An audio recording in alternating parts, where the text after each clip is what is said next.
Kinerja saham ISSP menunjukkan pertumbuhan yang cukup tinggi dari penjualan dan terlebih dari net profitnya yang pertumbuhannya mencapai 9.500%. Saham ISSP adalah perusahaan yang bergerak di industri pipa baja dan pertama sekali melakukan IPO pada tahun 2013.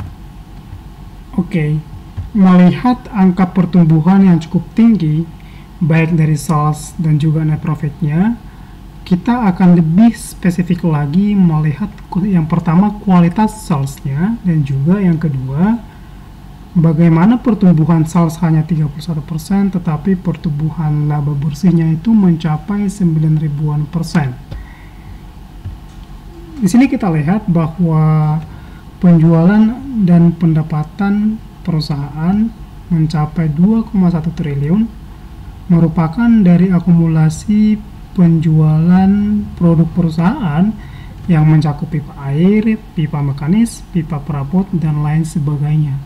Sehingga dengan demikian dapat kita simpulkan bahwa penjualan atau pendapatan perusahaan itu adalah real.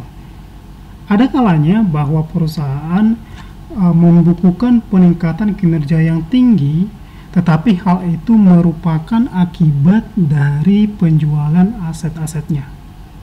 Nah, tidak hanya itu, kita juga melihat di sini bahwa penjualan ekspor untuk perusahaan ini meningkat dari 100 miliar menjadi 137 miliar. So, yang pertama sudah terjawab berkenaan dengan sales. Yang kedua, kita melihatnya yang dari beban keuangan. Pada periode Juni 2020, perusahaan membayarkan beban keuangan sebesar 113 miliar.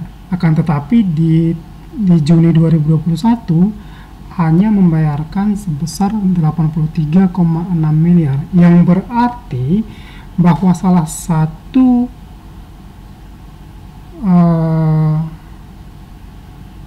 penyebab mengapa net income-nya bisa meningkat sampai 9.000-an% adalah karena penurunan pembayaran beban keuangan. Yang kedua, kita melihat di sini beban pokok pendapatannya. Di kuartal 2 2020, beban pokok pendapatan perusahaan sebesar 1,4 triliun, tetapi di kuartal 2 2021 meningkat menjadi 1,7 triliun. Bila kita hitung peningkatannya, hasilnya sebesar 16,7%. Nah, ini merupakan penyebab yang kedua mengapa pertumbuhan laba perusahaan bisa meningkat sedemikian besar, yaitu adalah persentase peningkatan sales atau penjualan lebih besar ketimbang persentase pertumbuhan cost of goods sold atau beban pokok pendapatannya.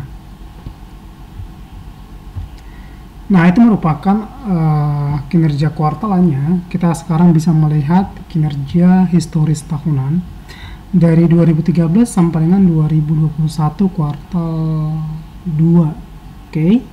Terlihat di sini dari penjualannya stabil, net income-nya kita lihat memiliki volatilitas yang tinggi. Nah, untuk melihat ini secara spesifik dan gampang, kita dapat menggunakan rumus CAGR. Oke, ini merupakan rumus CAGR dan setelah dihitung hasilnya ternyata dari periode 2013 sampai dengan 2020 perusahaan atau kinerja atau pertumbuhan kinerja perusahaan hanya sebesar 0,99% dan pertumbuhan labanya minus sebesar 10%. Nah, di samping ini diberikan rumus untuk menghitung CAGR. Ini secara manual dan ini kalau kita menggunakan Excel.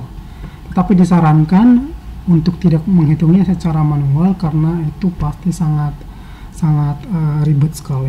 Kalau kita menggunakan Excel, rumusnya seperti ini. Future value divided by present value, terus 1 minus number of years, and finally minus 1. And I think it is important for me to tell you that when I am saying future value or present value, this does not refer to time value of money, but here future value can also be said like, last period or last year, and the present value can also be said like the starting point or the first year. So if we go to our example here, we can say that the present value is gonna be 2013 and the future value is gonna be 2020. Okay, well, bahasanya jadi kebablasan. Kita lanjutkan. Ini merupakan CAGR-nya tadi. Nah, sekarang kalau kita mau memproyeksikan kinerja 2021 menggunakan kinerja terkininya, maka hasilnya seperti ini. Proyeksi pertumbuhan sales tahunan majemuknya nantinya dari 2013 sampai dengan 2021 adalah 2,72%. Labanya sebesar 4,17%.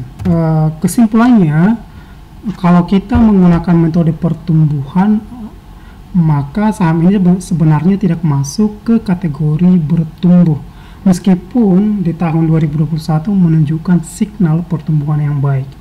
Kalau kita melihat dari valuasi, maka dapat dikatakan saham ini tergolong murah, terlebih kalau nanti perusahaan ini dapat terus mempertahankan kinerjanya, yaitu di kuartal 1 2021 dan juga kuartal 2 2021.